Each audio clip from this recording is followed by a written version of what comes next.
everyone, my name is Rachel Scott and I'm with Write, Edit, Repeat. Vanity Fair is an international magazine known to millions, but how many people in the USC community really read Vanity Fair? Well, we're sending reporters out in the field today to find out and get stimulated reaction right here on Write, Edit, Repeat. So, do you read Vanity Fair? No, I do not.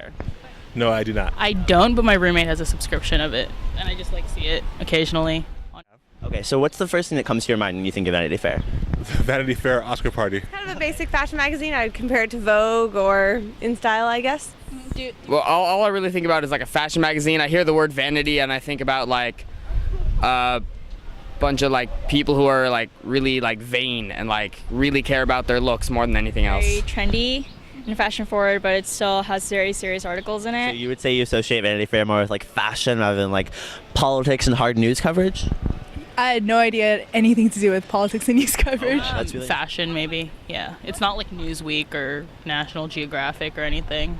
Would you say that Vanity Fair is primarily geared toward women as its target audience?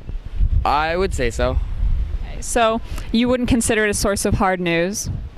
No. So now that we've heard what the USC community has to say about Vanity Fair specifically, let's see, and more generally, how news consumption is transitioning from a print publication into an online platform, and how post-industrial journalism is really beginning to emerge in our digital culture. Do you prefer to read your news online, on a mobile app, or print version? If it's a long article for long reading, I would still prefer a printed version. But I'll usually look at the main articles on websites like Yahoo or something like that, and then there are apps like Flipboard where it tells you all the main news stories. On the go, when I have some time to kill, I'll use the mobile app, and then on the web. So both are great, and I see myself using less and less of the newspaper, hard copies, and more just online and apps. Do you still read magazines, hard copies of them? Only if I'm extremely bored and I'm at the airport, I need to grab a copy of something to read on the airplane, then I'll read it, but otherwise I don't.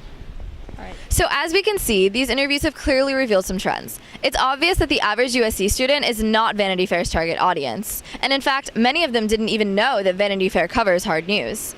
But even more interestingly, even for those who didn't read Vanity Fair, they all still pointed to Vanity Fair's high society glamorized image, which really correlates back to how well this publication manages to brand itself.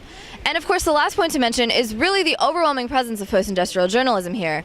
Even though there's been an increase in Vanity Fair's overall circulation, there has been a decrease in readership of print magazines overall, which really is illustrated in this particular case. If you guys have any more questions, feel free to check out all the rest of our articles on our website. And from all of us here at Write, Edit, Repeat, have a great day.